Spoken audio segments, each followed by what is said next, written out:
What's up, everybody? Joseph Williams, aka Jaws Fitness. Today, we're going to talk a little bit about consistency. When we talk about consistency, we really think about doing something over and over and over and over again to perfect it, to be better at it, to make it a habit, so to speak. I've preached about it. Tons and tons of people have preached about it. There's even a video with Machiavelli Motivation talking about Mike O'Hearn and how he's put in so much consistent work over the years. I'm just giving that as an example, but I know you trolls are going to start throwing out all kinds of Clint and trend jokes in the comments, and I would love to highlight the best one. But moving on. The reason I really want to make the video is because I saw this post in this Facebook page that I'm a part of. And this guy shows a picture of when he's 15 and a picture of him now, and it's like a 6 or 7 year transformation or something like that. He says, well, I guess my genetics aren't that great because I've been training for this long and I still look the same. And me and about 1,000 other people started putting our faces in our hands and trying to think of what exactly to say to this poor guy to not make him feel like garbage. Long story short, if you've been training for that long and you look the exact same, you're doing something wrong. Whether it's your training or whether it's your eating. We're not going to worry about eating in this video. Today we're going to talk a lot about training. As you can see, I'm wearing my NSCA shirt. I'm hoping to go to another NSCA conference sometime soon. But the reason I'm wearing this shirt is because of this book, The Essentials of Strength Training and Conditioning. We used this in one of my classes that I took for my exercise physiology degree, which, by the way, decided to throw my diploma up on the wall finally. I've only had it for God knows how long, and one of the classes that I took was Strength Training Theory and Application. Phenomenal class. It wasn't until after I got out of that class and I was almost finished with my degree and I started working out with some bodybuilders down in Texas that I really realized how to apply some of the crap that they taught us in school and in this book. I'm going to teach you guys a new word today. 2 words. I'm going to teach you guys something new today. How about that? Progressive overload. Which, by the way, I'm going to read the definition to you because I don't memorize definitions. It's not something I do.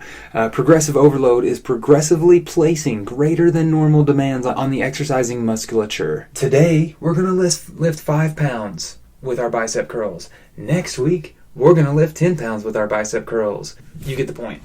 Jim Wendler actually does a phenomenal job of introducing progressive overload into his training with his 5-3-1 book. If you haven't read it and you want to get strong, highly recommend it. Another couple things that the book says that I really love is progression, when applied properly, promotes long-term benefits. It also says if you continue to train, the intensity of the training must become progressively greater. So when we talk about increasing intensity, we must increase the load, the reps, or the sets. How much weight, how many times you lift it. With that being said, you can't do 3 sets of 10 as a noob and then expect to do 3 sets of 10 years later and it still work. You can increase the weight with those 3 sets of 10 and start to see big differences. You can even start to perform warm-up sets and start to see differences. One of my nutrition clients a few months ago, she felt like she was stalling in the gym. And I asked her, I said, what does your training program look like? Because I wasn't training her for exercise, I was just training her for nutrition. And she was doing your basic 3 sets of 10. I asked her how long she'd been doing this, and she told me like X amount of weeks. I was like, okay, so let's do this. Start with a really light weight on a scale of 1 to 10. I'm talking like 4 for 20 reps. Then move to a second set of, say, 15. On 1 to 10 scale, about 5 or a 6 as far as the intensity is concerned. And then move in to her 3 sets of 10. Within a few weeks, she was like, oh my gosh, this is amazing. I'm sore every workout. I haven't been sore in so many months. Blah, blah, blah, blah, blah. I don't really remember the conversation. I just remember her being all hype and excited about how she was starting to feel like she was seeing progress again. And that's the key, ladies and gentlemen. Let's be real. Girls don't watch my channel. Only guys do. It's like 97% male or something crazy like that. That's the key, gentlemen. If you want to see changes in your physique, you have to introduce some form of progressive overload. You have to place greater than normal demands on your muscle. You have to increase the weight. You have to possibly increase the reps. You have to increase the sets. You play with it how you like. The big thing that I want to emphasize is that you can't expect to see progress if you're not consistently increasing the intensity with exercise in general. Before we go, since I made the Mike O'Hearn joke earlier, I'm going to transition into this clip, and I'll see you guys next time.